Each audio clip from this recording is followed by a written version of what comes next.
Antes de estudiar el ciclo del musgo, veamos cuáles son las principales estructuras que van a dominar cada una de las etapas. El gametofito, que domina la fase haploide, y el esporofito, que domina la fase diploide. Si nosotros nos encontramos en un bosque, por ejemplo, donde haya musgo, todo lo que vemos verde representa el gametofito. Y en la parte superior de estructuras semejantes al tallo, como se escribe entre comillas casualmente porque son estructuras semejantes al tallo, están los órganos reproductores masculinos, que son los anteridios, y femeninos, arquegonios. Los anteridios van a producir anterozoides, que son nada más que espermatozoides biflagelados, mientras que el arquegonio contiene en su base a la ovocélula. El esporofito surge del gametofito y se encuentra siempre unido a él ya que depende nutricionalmente del gametofito. En el extremo del filamento, es decir, del esporofito, se encuentra el esporangio que va a contener, como veremos posteriormente, dependiendo del estadio, las células madres de espora o directamente ya las esporas que van a ser liberadas para dar lugar nuevamente a la generación gametofítica, como veremos en detalle. En esta diapositiva se muestra nuevamente un musgo. Fíjense cómo tenemos el gametofito haploide, que es mucho más grande, como les decía anteriormente, que el esporofito, que representa la estructura o la fase diploide. También la fase haploide gametofítica, como les decía hace un momento, es la que prevalece en el musgo. Y el esporofito vive siempre sobre el gametofito, del cual depende nutricionalmente. Al costado se muestra otra fotografía con el gametofito, el esporofito con sus setas, ya vamos a ver bien las estructuras, y el esporangio, que va a contener las células madres de esporas o las esporas dependiendo de las etapas. Y se hace un zoom de las estructuras semejantes al tallo, perdón, a las hojas del gametofito, y vamos a ver que están constituidas por células fotosintéticas vivas y células muertas que se especializan en el almacenamiento de agua. ¿Sí? La combinación de estas dos estructuras, de células vivas y de células muertas, le va a conferir al musgo una característica esponjosa, que es fácil de notar cuando pisamos el musgo. Veamos ahora sí el ciclo de vida del musgo. Como dijimos anteriormente, en el musgo los gametofitos son mucho más grandes que los esporofitos y tienen una vida más prolongada. Por lo tanto, los esporofitos van a estar presentes solo en una etapa, en una pequeña etapa del ciclo, como puede verse en la parte inferior del esquema. Ahora bien, cuando las esporas haploides que surgieron en los esporangios por el proceso de meiosis se dispersan, ¿sí? Y llegan a un ambiente apropiado, que generalmente es un suelo húmedo, germinan y crecen por mitosis para generar los gametofitos, ¿sí? Como estructura final. Esas esporas, en la primera etapa, lo que van a hacer va a ser producir una masa de filamentos ramificados, eso lo hacen por mitosis, y esa estructura toma el nombre de protonema. ¿Sí? Ese protonema absorbe agua y minerales, ¿sí? Y origina una o más yemas que van a formar lo que denominamos el gametóforo, que es la estructura productora de gametos. Es decir, que el protonema y el gametóforo van a constituir el gametofito, que es haploide.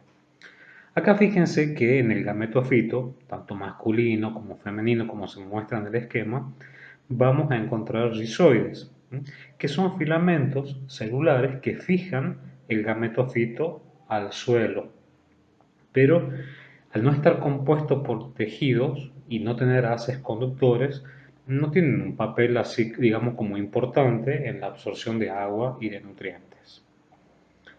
Ahora bien, volvamos al gametofito maduro. En ellos se van a producir los gametos, que van a estar recubiertos por el tejido protector.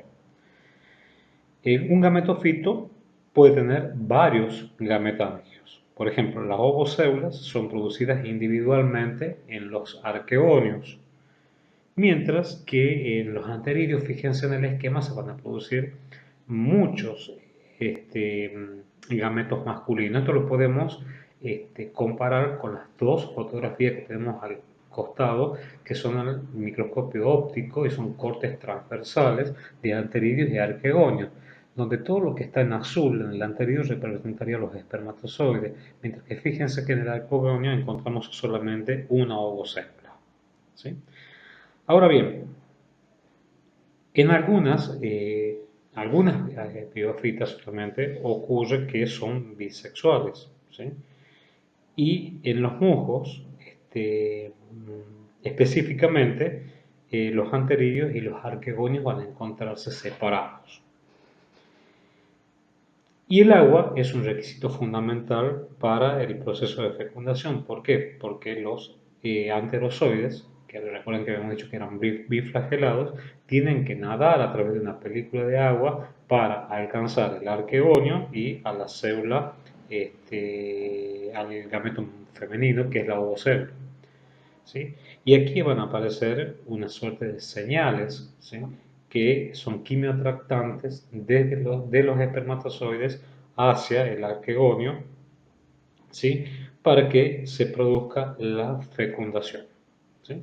Entonces, este, fíjense que la fecundación se produce siempre dentro del arquegonio. La célula femenina no sale del arquegonio, ¿sí? Y por lo tanto, el arquegonio va a ser la estructura del gametofito que va a permanecer después de la fecundación, que es cuando sobreviene la etapa diploide, es decir, la esporofítica. Entonces tenemos que se forma el cigoto, que se divide mitóticamente, continúa creciendo, como explicábamos en las características generales, se forma un embrión joven dentro del arquegonio, ¿sí? Y posteriormente se va a formar un esporofito joven. Esos esporofitos jóvenes se caracterizan por ser fotosintéticos. Sin embargo, el esporofito siempre va a permanecer unido al gametofito, porque a partir del gametofito se va a nutrir no solamente con aguas y minerales, sino también con aminoácidos o puede ser con hidratos de carbono. Entonces veamos cómo está formado un esporofito, ¿sí? Que fíjense que es la parte, la etapa, digamos, esta de etapa diploide, es la única etapa que está dominada pura y exclusivamente por el esporofito. Ese esporofito va a tener un pie, ¿sí? Una seta y en el extremo va a tener un esporangio. El pie es el que va a conectar el esporangio con el arquegonio, para tomar los nutrientes, como hemos dicho anteriormente. La seta, que es una estructura semejante al tallo, hace de conductor de nutrientes desde el arquegonio hacia el esporangio, también denominado cápsula, en donde se van a generar en determinado momento las esporas por meiosis de células madres de esporas. En general, en el musgo se liberan aproximadamente 50 millones de esporas, ¿sí? De tal manera de asegurar, digamos, que esas esporas caigan en un ambiente apropiado, ¿sí? Sean dispersadas por el viento, caigan en un ambiente apropiado y puedan dar lugar a nuevas plantas. Ahora bien, con respecto a la cápsula o esporangio, cuando ésta está inmadura, se cubre de tejidos del gametofito y va a formar una estructura que se denomina caliptra, como puede verse en el esquema. Esa caliptra se pierde cuando la cápsula madura. En la parte superior de la caliptra vamos a encontrar unas estructuras, como se observa en el microscopio electrónico de barrido, ¿sí? Unas estructuras en forma de anillo de diente, y eso se llama peristoma. que va a permitir que se liberen gradualmente esos 50 millones de esporas y sean dispersados por el viento. Ahora bien, yo les he dicho que los esporofitos se caracterizan por ser fotosintéticos y al ser fotosintéticos presentan estomas. Eso les va a permitir que puedan realizar intercambio gaseoso, es decir, liberar oxígeno, captar dióxido de carbono y también eliminar agua. Al igual que en las plantas superiores, esos estomas van a tener el mismo mecanismo de apertura y cierre dependiendo de las condiciones ambientales de disponibilidad de agua y de temperatura. Bueno, ahora vamos a ver el ciclo de vida de los helechos, que ya pertenece al grupo de las plantas vasculares. Pero antes de esto, quisiera autocorregirme algo que dije en la diapositiva anterior. Yo les había dicho que a la derecha se mostraban cortes transversales de anteridios y arquegonios. En realidad son cortes longitudinales. Bueno, las briófitas, han colonizado la Tierra durante los primeros 100 millones de años y actualmente ese papel lo cumplen las plantas vasculares. Las plantas vasculares sin semillas actuales nos dan un indicio sobre la evolución de las mismas durante una etapa geológica que es el Carbonífero, que es cuando comenzaron estas plantas a diversificarse, mientras que las plantas con semillas aún no habían evolucionado. Debido a las características, digamos así, de los anterozoides, de los helechos y de otras plantas sin semillas, y a la fragilidad que tienen los gametofitos, estas plantas, o sea, los helechos, se encuentran generalmente habitando ambientes húmedos. Esto indicaría que antes de la aparición de las plantas con semillas, la vida en la Tierra estuvo limitada solamente a estos tipos de hábitats. En general, las plantas vasculares presentan ciclos de vida con dominancia de generación esporofítica, haces de conducción, presencia de raíces, hojas, incluidas aquellas hojas que son portadoras de esporas denominadas esporófilos. Antes de ver el ciclo de vida de los helechos, veamos cuáles son las estructuras que dominan cada fase. Es decir, la fase haploide va a estar dominada por el gametofito y la fase diploide va a estar dominada por el esporofito. Ahora bien, en el caso del esporofito, ¿sí? Fíjense que tenemos las hojas de los helechos y se muestra la parte del en vez de la hoja, es la parte inferior. Ahí van a encontrarse los esporangios, ¿sí? Que se van a agrupar en estructuras denominadas soros. Es decir, cada soro tiene varios esporangios y los esporangios van a contener las esporas. La generación gametofítica, esporofítica es la generación dominante en los helechos. El gametofito es haploide, como dijimos anteriormente, y va a contener los órganos reproductores.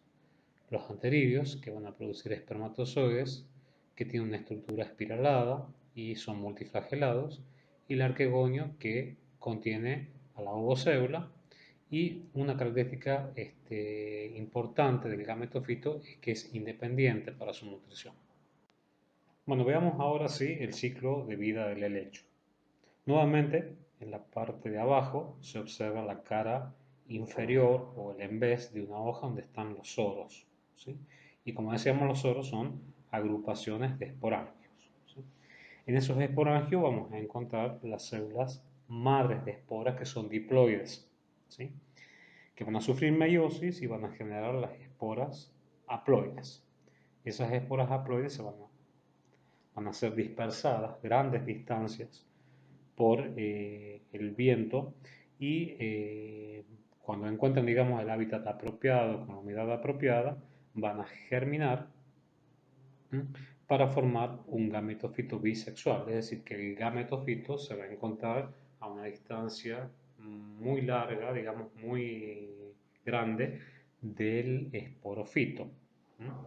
No sucedía lo mismo con el ciclo de vida del musgo. Entonces, lo primero que se forma, ¿sí? después de la germinación de la espora es un esporofito joven que va a evolucionar a esporofito fotosintético y luego a gametofito maduro, que como se ve en el esquema tiene 0,5 centímetros de ancho.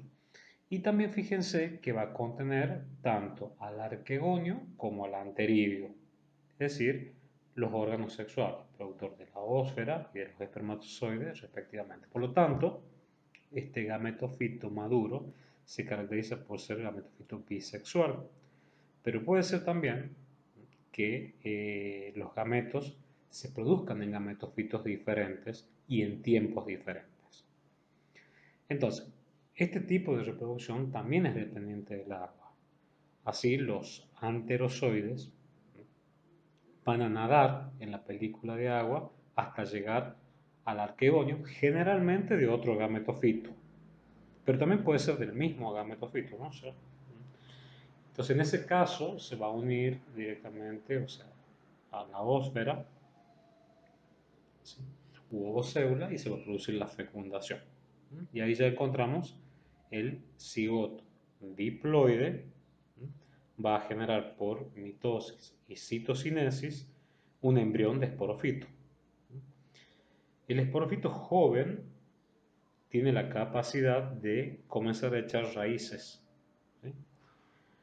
Y va a continuar creciendo para dar lugar a lo que tenemos abajo en el esquema, que es el esporofito maduro, que tiene, fíjense, entre 0,3 y 1 metro de alto, generalmente. Son bastante, mucho más grandes que los musgos, ¿sí? Y en este caso, fíjense cómo el esporofito es independiente del gametofito, ¿sí? A diferencia de lo que ocurría con los musgos. Entonces, en esta alternancia de generaciones del ciclo de vida del helecho, el gametofito es pequeño, es frágil y vive poco tiempo, pero el esporofito es mucho más grande y puede vivir muchos años. Fíjense que en esta figura yo les había dicho que mostramos un gametofito bisexual, es decir, se trata de un helecho, en general hablamos de helechos homospóricos, pero algunos helechos también son heterospóricos, es decir, que producen megasporas en gametofitos femeninos, y esas megasporas van a estar constituidas en megaesporangio y va a producir microesporas en gametofitos masculinos que van a estar contenidos en microsporangios. Bueno, en esta diapositiva simplemente deseo destacar lo que se mostraba en la diapositiva anterior, que son fotografías al electrónico de un gametofito maduro, ¿sí? Y una espora de helecho. Recuerden siempre que también es una reproducción dependiente de agua. Entonces, en el gametofito maduro vamos a ver las células que lo constituyen, son fotografías del microscopio electrónico de barrido, y los rizoides. Mientras fíjense la estructura arrugada característica de la espora de estos helechos. Es decir, acá ya la célula madre de espora diploide germinó y constituyó esta estructura que va a ser la dispersada por el viento, reitero, a grandes distancias, de tal manera que el gametofito siempre va a estar lejos del esporofito. Bueno, ya analizamos las características, los ciclos de vida de musgos y helecho dentro de las plantas sin semillas, y dentro de las plantas con semillas como plantas vasculares vamos a ver solamente en esta clase las angiospermas. Entonces veamos ahora cómo están constituidas las angiospermas. Las angiospermas son plantas vasculares con semillas que producen estructuras reproductivas que son las flores y los frutos, y por eso se las denomina también plantas con flor. El nombre angiosperma se refiere a la semilla que está incluida en el fruto, que es el ovario maduro, ¿sí? Actualmente son las plantas más abundantes en el planeta y representan aproximadamente el 90% de todas las especies de plantas. Asimismo, como habíamos mencionado anteriormente, y a diferencia de los musgos y los helechos, la reproducción es independiente del agua, presentan también alternancia de generaciones, como los helechos y los musgos. Hay una generación acá diploide pluricelular y una generación haploide pluricelular. La generación esporofítica, también diploide, digamos, es la más grande y la que más sobresale, es la más conspicua y es la que produce flores. En las angiospermas vamos a distinguir el esporofito, que es todo lo visible en la planta, el tronco, el tallo, las hojas e incluso las flores. Las flores son de naturaleza esporofítica también. Y los gametofitos. Y esos gametofitos van a estar incluidos en la flor, por lo cual decimos que la flor es el órgano reproductor de las angiospermas. Ahora bien, todas las estructuras que forman la flor no son nada más que hojas modificadas. ¿Cómo está compuesta? Está compuesta por estambre, que son las estructuras que van a contener los microesporangios y específicamente en el estambre se van a encontrar en las anteras, ¿sí? Y en esos microesporangios se van a encontrar los granos de polen. Ahora, las estructuras que van a formar los megaesporangios son los carpelos. Y una estructura que esté formada por un carpelo, por más de un carpelo fusionado, es lo que se denomina pistilo. Y dentro de él se va a encontrar el ovario. La parte alargada del pistilo es lo que denominamos estilo y la parte terminal del estilo es lo que denominamos estigma, ¿sí? Y en el estigma, ¿sí? Al estigma, perdón, van a llegar los granos de polen para que se produzca la fecundación. Ahora, en la flor también vamos a encontrar estructuras especializadas que son estériles, es decir, que no poseen esporas. Y es el caso de los pétalos, que el conjunto de pétalos toma el nombre de corola, y son las estructuras más internas de la flor, y las más externas son los sépalos, y el conjunto de sépalos es lo que denominamos cáliz. Ahora bien, perdón, las flores también tienen la capacidad, como dijimos anteriormente, de tener microesporangios y megaesporangios. O sea, contienen los dos, los microesporangios y los megaesporangios, se llaman flores completas o flores perfectas, ¿sí? Sin embargo, hay muchas angiospermas que producen dos tipos de flores. Unas que llevan únicamente el megaesporangio y otras solamente el microesporangio. Por lo tanto, los estambres o los carpelos pueden o no funcionar o estar ausentes. Entonces, en esas flores, ¿sí? O esas flores las vamos a llamar flores incompletas o imperfectas. El maíz, por ejemplo, es una flor que produce microesporangios y megaesporangios. Y en ese caso recibe el nombre de flor monoica, ¿sí? Y las palmeras, por ejemplo, producen flores con estambre o flores con pistilos, pero nunca producen las dos. Y por eso se denominan flores dioicas. Es decir, que en las flores incompletas o imperfectas, que produzcan estambre, el carpelo puede estar presente pero no funcional. Y en las que produzcan carpelos, el estambre puede estar presente y ser también afuncional. En esta diapositiva, en la parte izquierda, se observa cómo está constituido el estambre. El estambre está constituido por la antera y el filamento. Y en la parte superior de la diapositiva se observa un corte transversal, ¿sí?, de la antera. Entonces, ¿qué distinguimos en ese corte transversal de la antera?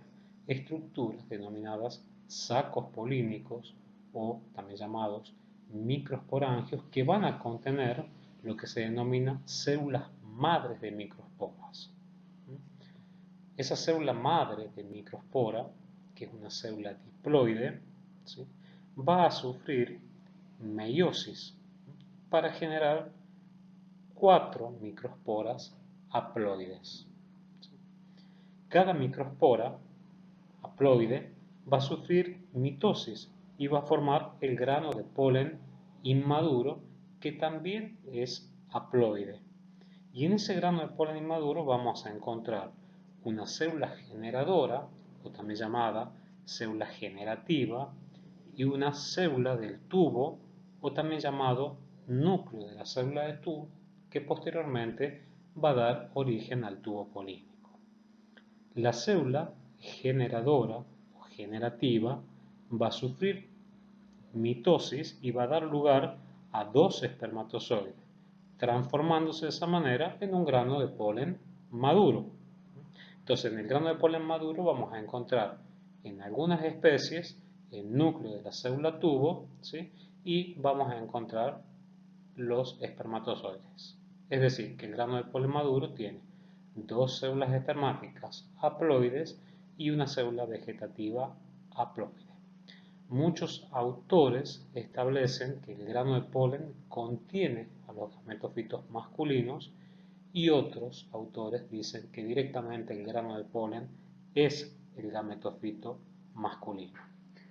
Fíjense también cómo varía la estructura, ¿sí?, de la pared que rodea al grano de polen, tanto maduro como inmaduro, con respecto a la estructura de la pared que rodea a la microespora, a la célula madre microespora, perdón.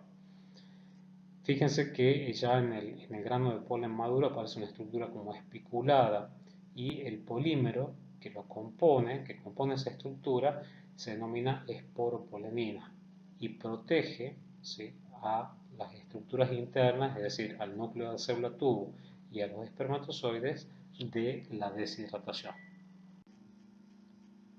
Acá observamos un corte transversal de la antera. Fíjense cómo en la parte central se observa una porción del filamento, es decir, tenemos las dos estructuras del estambre, y en la antera vemos los sacos polínicos que van a contener las células madre de microesporas, que van a sufrir meiosis para generar, y mitosis para generar el grano de polen inmaduro, y posteriormente el grano de polen maduro, como habíamos visto anteriormente. Tenemos fotografías al microscopio electrónico de barrido de una antera. Fíjense cómo se observa la antera y el filamento, y de un grano de polen que tiene una estructura como si fuese un grano de café, y la P indicaría la presencia de un poro. Ahora bien, que es por donde saldrían, digamos, los núcleos, las células tubo y los espermatozoides. En la parte de abajo se observa también una fotografía al microscopio electrónico de barrido, con un grano de polen con estructuras con espículas. Se observa un poro muy grande también, y hacia la derecha de esa diapositiva vemos granos de polen con diferentes estructuras y diferentes tamaños, que va a ser característico de cada especie.